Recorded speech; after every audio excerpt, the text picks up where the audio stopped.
বন্ধুরা, এই আর্মিটি এখানে বসেছিল আর তখনই তার ফোনে একটি কল আসলো আর দেখলো তার মা ফোন দিয়েছে। বলল, হ্যালো, কি খবর? তারপর বলল যে তোর বোনের অবস্থা খুবই খারাপ, তুই বাড়ি চলে আয়।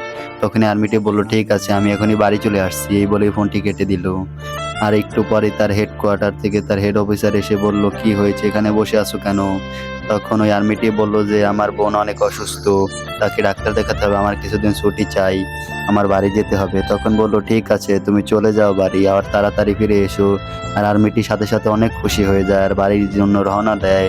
বন্ধুরা, তখন আর্মিটি যাওয়ার সময় এমন একটি ঘটনা ঘটলো যা দেখে আপনি উপর অবাক হয়ে যাবেন, কিন্তু তার আগে আপনারা যদি আর্মিদেরকে ভালোবেসে থাকেন তাহলে এই ভিডিওটিকে লাইক করে চ্যানেলটিকে সাবস্ক্রাইব করে দিন। তখন এই আর্মিটি যাচ্ছিল আর বলছিল, আমার ছুটি হয়ে গেছে, আমি আসছি মা। তখনই পিছ থেকে একটি শত্রুদল হঠাৎ করে তার পিছের মাথায় আঘাত করলো আর সাথে সাথে আর্মিটি নিচে পড়ে গেল। আর তখনই ওইটি শত্রু দলটি বলছিল যে তোকে এখন মেরে ফেলবো, আর ধাপ ধুপ মারা শুরু করে দিল আর আর্মিটি নিচে লুটিয়ে পড়লো। আর তখনই